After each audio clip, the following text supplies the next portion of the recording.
All right. So I was kind of alluding to this earlier. So the reason why I personally love networking is to meet people like you.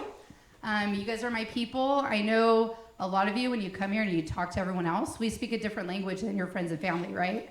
They have no idea what we're talking about. They think we're loony, right? Think we're crazy. Why would you buy a beat-up mobile home and sell it? And that doesn't make sense. Why wouldn't someone do that themselves? They just don't understand us. So when I'm here, I feel very comfortable, and everyone thinks, I don't want to say everyone thinks like me. You don't want to think like me, but we're on the same wavelength. Let's just say that.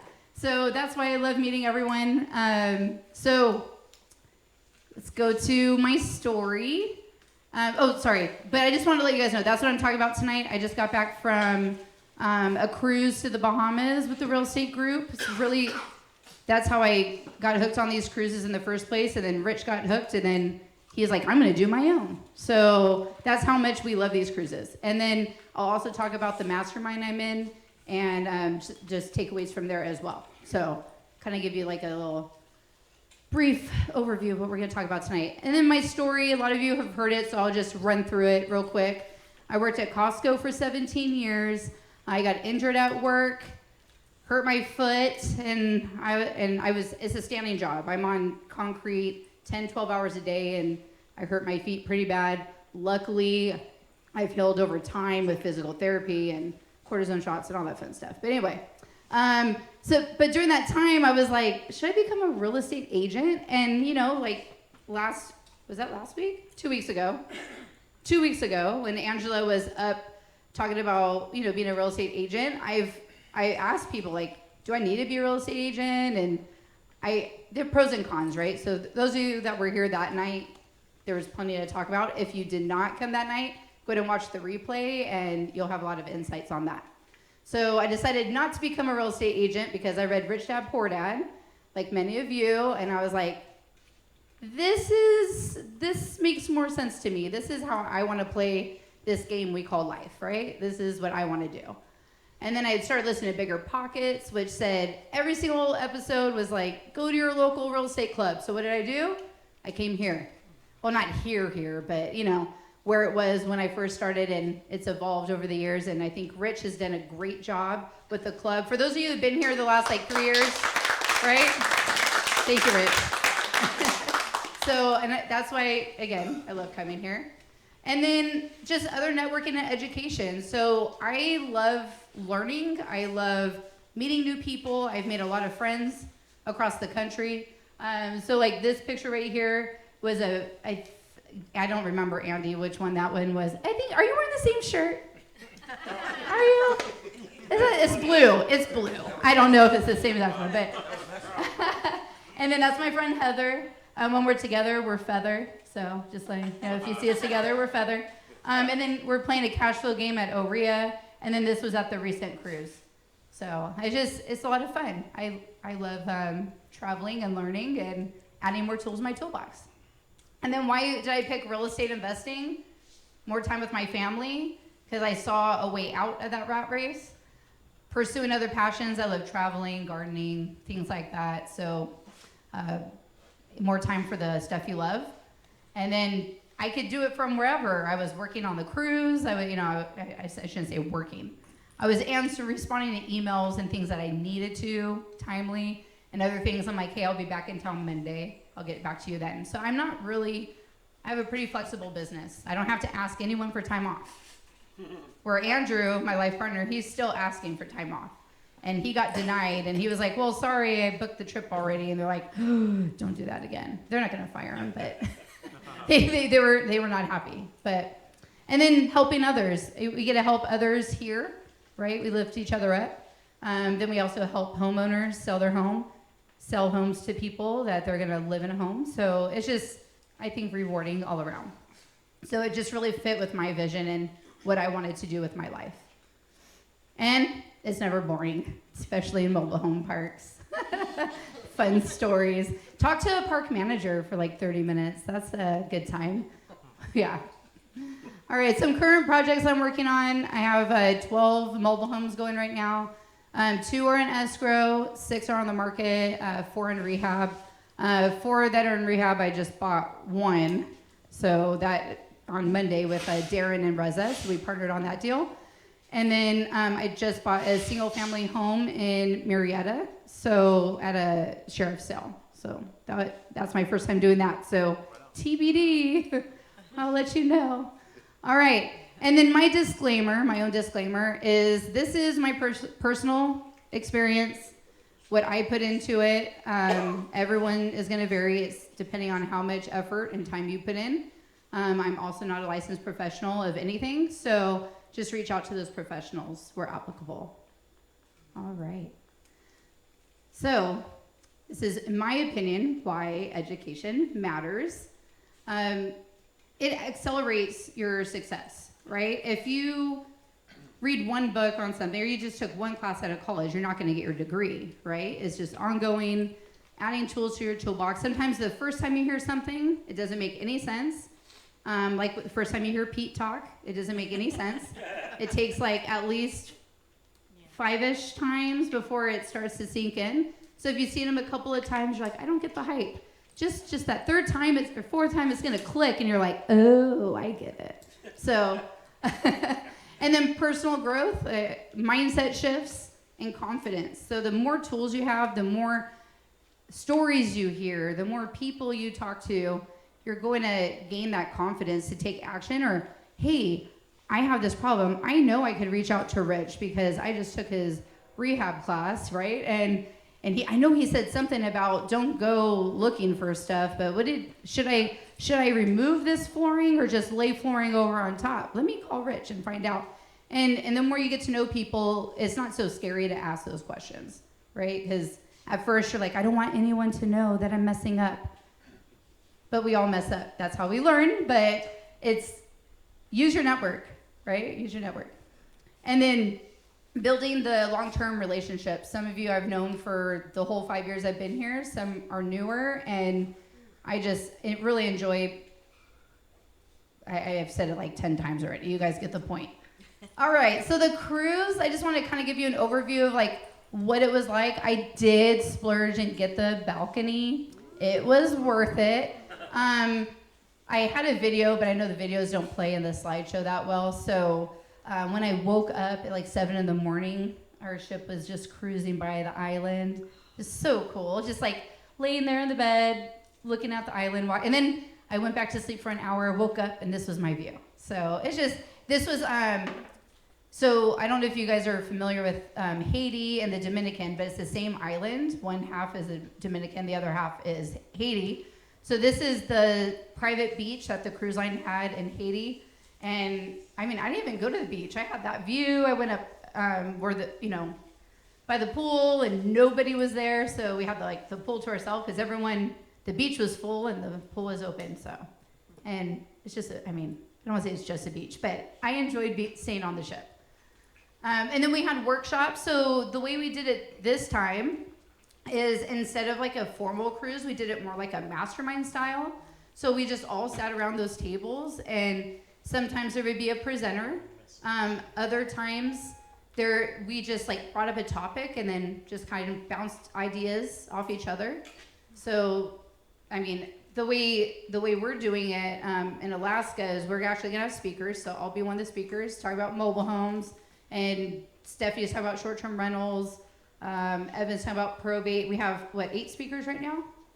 So there's gonna be a lot of education. And then after that, there's all the networking opportunities, and then the guest speakers. So, and then that's the same picture, but you can't tell, but I'm at the very end over there, but there is 4 or 5 tables this size plus like a few this way. So there's a lot. How many of you went on the Alaska cruise, the Mexico cruise? All right, how many of you, keep your hands up. Put your hand down if you're not going to Alaska. Oh, good win. Okay, the reason why I say that is you're going again because you got something out of it. So I just want to really encourage people to really look at that. The deadline is May 1st. If you need a roommate, see Liliana, Rich, myself, we'll put you on a list to get you bunked together with somebody. If you prefer, guy with guy, girl with girl, like we'll pair you because there's already people that have been asking. And then, so my goals for when I go to these things, I'm expanding my network, right? Because I traveled, I went all the way to Florida, and I'm meeting other people that also flew to Florida. Some people live in Florida, but I'm meeting people all over. And so when I hear about a deal, like for example, on the cruise, this guy was talking about this area of Ohio that he has a few mobile homes for sale that he doesn't care, he just wants to get rid of them. And I'm like, So I was like, and then I remembered Rodolfo has properties in Akron. So I was like, well, I asked him where the properties were. He said Northeast Ohio. I'm like, I have no idea where Akron is. So I look on the map. Akron's actually like northeast of Ohio. So the three of us are actually talking, trying to figure out what to do with these 3 mobile homes. So even if I'm just helping another investor, I mean, it's just knowing where these people are and where we're all investing and just helping each other out. Learning new investing strategies, I feel like I come back with more and more every single time. Again, maybe the first time I heard it didn't apply to what I was doing, but now I'm doing different things, or now I'm scaling. So then when I hear about scaling, then it actually resonates with me more. So you're constantly learning new strategies. And then getting those steps or tips for how to implement them, right? Okay, like you learn something, then, okay, now what do I do? Well, there's people there. So, okay, I'm thinking I want to do this, I want to do that. How should I do that? So this is an example from the Mastermind, but it is good right here. I have a couple problem properties that I'm like, they're not selling, they're not moving. I don't know what to do, right? And I was talking to my friend, and she's like, your holding costs are really killing you because the space rent every month is killing me. So she's like, look at what your break even is, sell it, like just get rid of it. You don't need that, just move them out, clear it. So I actually kind of fire sold a property to another investor. Was that last week at Exchangers? Yeah, we closed in 2 days. So I just wanted this property off my hands. It was distracting me from my goal. I'm like, I'm flipping mobile homes in parks. I want to stay in my lane. Yeah, I did just buy a single family house, but it was 50 cents on the dollar, so I couldn't say no.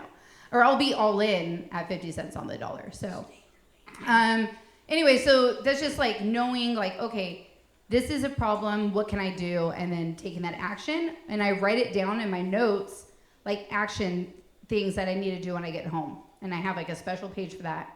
And I write that down. So when I get home, I'm implementing those things. I looked at my numbers with my bookkeeper, saw where I was at on those properties. I'm adjusting my prices and things like that. So yeah. So my top 3 takeaways from the cruise. One of the speakers, he wanted to talk about estate planning. I'm pretty sure you've heard the name before. Goodwin, Matt. I don't know how to say his last name. I think it's Kowalski. Thank you. Thank you. I'm not good at when there's Z's and names and stuff. I'm not good. But he said, know the power of no to grow, right? So when do you say no to things, and when do you say yes?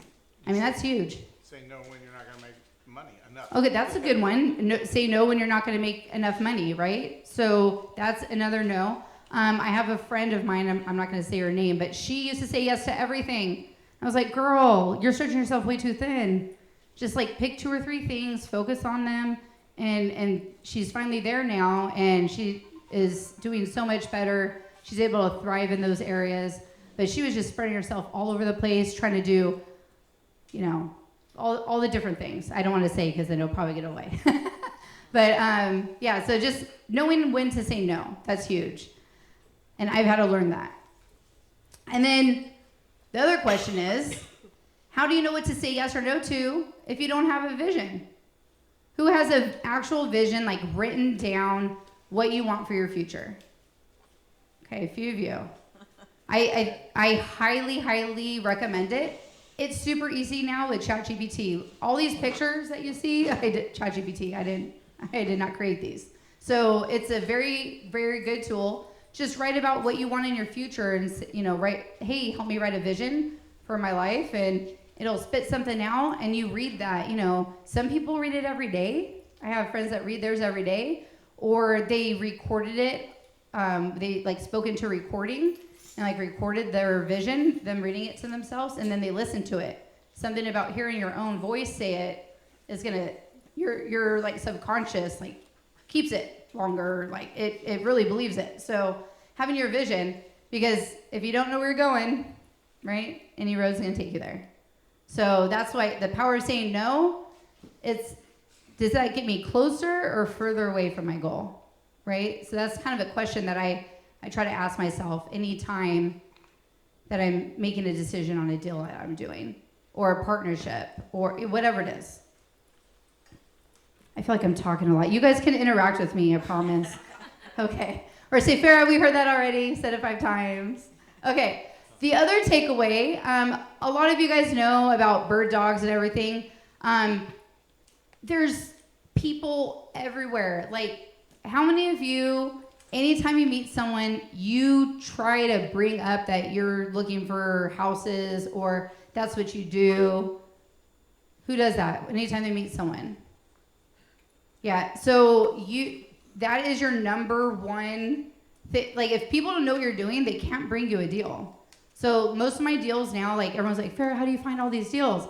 It's word of mouth and referrals, because I'm telling everyone.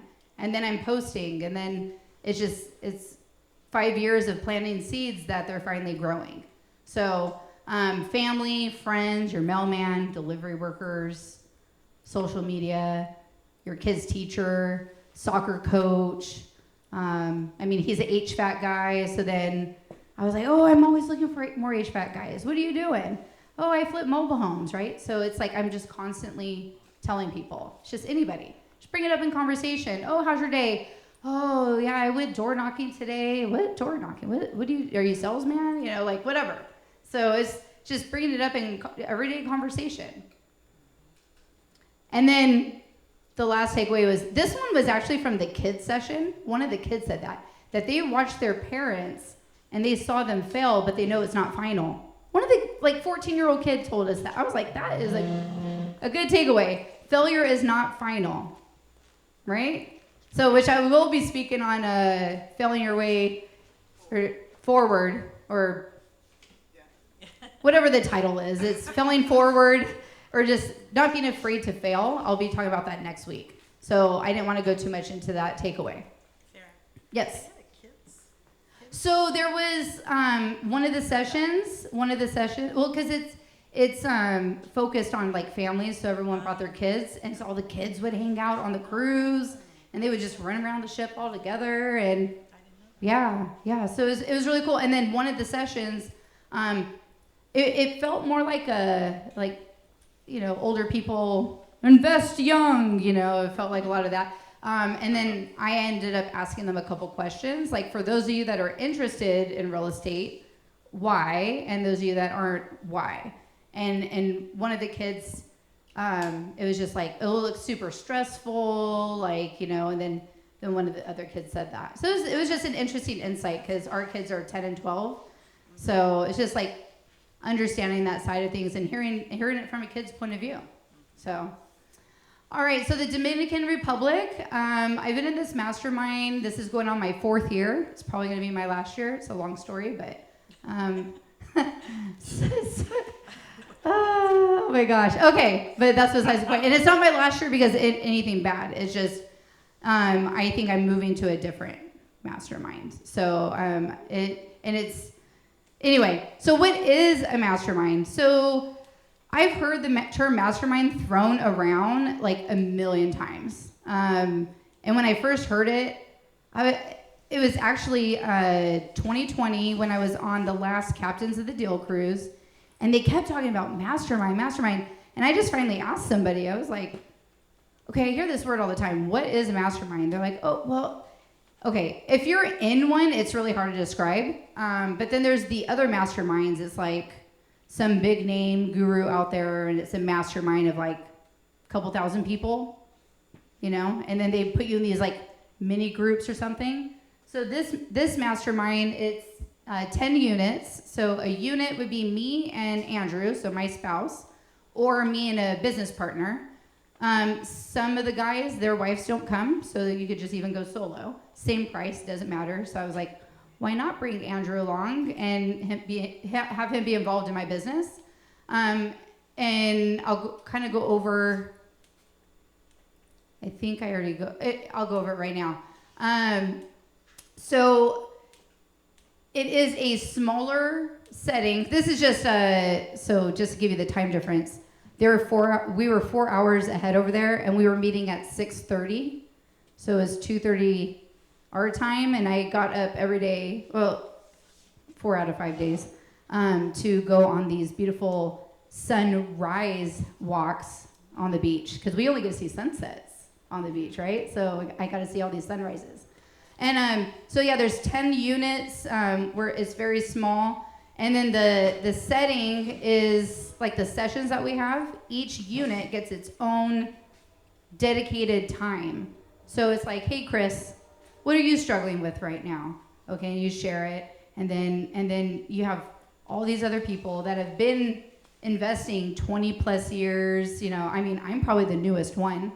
I would say most inexperienced, but the growth I've seen in the last 3 years, few of you can probably attest to like how much I've grown in the past few years, but it's like a lot of different things. This is one of them. But the hot seat, yeah, it gets really hot because all eyes are on you. You're there for about an hour and a half, and it's focused on you, your problems, what you need help with. And so it's really cool because it's not, you know, when you're in a group setting, sometimes you might start sharing your problem with me, and then Chris is like, oh, well, my problem is this, and then we didn't even talk about your problem. So it was like, sorry, Chris, you got to wait your turn. Go ahead, Adrian, right? So it's a really cool setting, and I really like it. However, almost, I think every single time, I've gotten more out of everyone else's sessions than mine. So when someone else is in the hot seat, they're talking about something that they're struggling with, that there is no way that I would have even thought that was a problem that I had. I know it sounds really bad, but it's like, I didn't know I had that problem currently. I don't know how many of them do not have a bookkeeper. They do not have a bookkeeper. 2 years ago, I was like, if they're having that problem and they're having to go back 3 years and redo all their books, I'm gonna hire a bookkeeper now. I'm gonna hire a fractional CFO now. That way when I grow, I don't have to like, you know, try and catch up and like fix things. It costs more time, more money. You don't know your numbers. You can't go back and analyze your property to see, you know, where you're at to drop the price to sell it, you know? So it's just the hot seat is really cool. Those sessions are really nice. And then just the learning that you do sitting around with other people. So a lot of you know Adrian, there's Andrew, myself, and this other guy, Ken. And he's over in like the Atlanta area, and just hearing what he's doing, and it's just, I never thought of that. Now, I'm not going to share all my takeaways because I paid a lot of money for these, but I wanted to share like the bigger ones that I feel like you guys can take and apply. But I learned so much. I was just trying to pick 3. I'm like, oh, it's really hard, but it was a lot of fun. So this was a resort that we stayed at. We booked the whole place, had our own pool, jacuzzi, private chef, everything. So it was really nice. It was so nice. Right on the beach. So you just, right when you walk off the property, you're at the beach already. So, and then my goals when I'm going there is just getting more insights on the investing strategies, building those relationships, because I already have a couple of them like, hey, Farrah, when you get another lending opportunity, I'm interested. You know, when you get a note, when you do one of your seller finance notes, I want to buy it. I'm like, oh, great. This is awesome. So it's just because you get to know these people, and then you want to do business with people that you know and trust, right? Because that's a huge thing, is trust. And then, that's where I was going to put it in right there, is the feedback on my current projects, right? So I got feedback on like, hey, this is what's going on. I'm struggling here. What should I do? Like my co-living house, when I first listed it, I didn't feel like I was getting a lot of feedback. I was getting people like interested, but it just wasn't like the people that I wanted. So, which I'll get to that in one of my takeaways. So I decided to go ahead and furnish the rooms because one of the guys, he was like, why are you going to do unfurnished rooms? That's people moving furniture in and out and messing up your walls. And I was like, you're right. And it would be nice. I mean, usually the person that's renting one of my rooms is a single person moving out of mom and dad's house. They don't have money for a bed and a dresser and a desk and all. They just want to like bring their bag and move in. And then I'm also going to market it to Airbnb and like monthly rentals, so short-term rentals. So, or that's midterm rentals, not short-term, but anyway, but that's the feedback I was getting for my properties that I was struggling with. So here's the takeaways that I had at the Mastermind. Looking at your problems with a problem-solving mindset. How many of you, when something happens, you're like, oh my gosh, this always happens to me. Oh, again, another thing. Man, it's not my week, it's not my month, it's not my year. Or we know people like that, right? So the thing is, you can't change it, right? So I was talking, the guy that was telling me this, it was just a one-on-one conversation when we're just after dinner, just sitting around talking, and he's like, I wanted to be 6'4", but I'm not. He's like 5'10" or something. I mean, he's not like that. Anyway, and he's like, it is what it is, right? It is what it is. This is what it is. And then problems always happen. It's life. Nothing's ever perfect. I'm like, when is it going to be easier? When you stop breathing. When you stop breathing. Never. Yes. So it's just, instead of looking at it like a problem, it's a lesson, right? And maybe it costs you some money, but I will never do that again. Right. So it was just a mindset shift that I had, that I was just like, okay, when a problem happens, instead of like, oh, again, it's like, okay, it is what it is. How can I fix it? Or asking other people, hey, this is what I'm thinking. Like, is there something I'm missing? So that, I really enjoyed that. And then another takeaway is create an estate plan. There was an investor there that owns mobile home parks,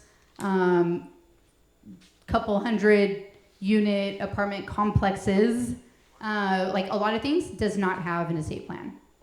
So one thing that everyone suggested, because when you get creative with your deals, you're the only one that knows it. So they suggested videoing yourself and explaining what the deal is. Because to write that out, oh my gosh, like that'd be, right? You know what I'm talking about? Think about it. If you wrote down all the houses you own, properties you own, notes you manage, it's going to be crazy. So just taking good notes on your properties, or just having something set up to where you could pass it to your heirs. Because I'm like, yeah, I'm 42. I got a lot of life left. I mean, you never know. Things just go the way they go. When it's your time, it's your time. Yes. Do you mean like if you were to freeze your life right now, all the deals you're currently working on, your assets and all that, make videos about what you currently are working on? Well, currently, or something I'm holding. Yeah. So that was just a suggestion that they told him, because he has very, very, very complex deals, like 3 to 5 year long projects, changing zoning, like all kinds of things. If something happened to him, he's the only one with that information. So how is he gonna tell the next person in line? So it was just that's a good takeaway. And then you're not leaving your loved ones with a big old mess, right? I mean, a lot of people like, I'm just gonna sell everything. Well, to get to that point, and Evan will probably talk about it next month when he talks about probate, it's a whole process. So just getting that situated for your loved ones. And then this was actually, for those of you that follow Adrian Smood, I'll have a QR code so you could sign up for his free articles that he writes. But vetting is important. So that was one thing that I heard everyone talking about, because there's these big names that are getting arrested for fraud, and I can't remember the last guy that recently got arrested, and I'm just like, and people knew him, and I'm just like, how does that happen? So I'm having these conversations with everyone. How do you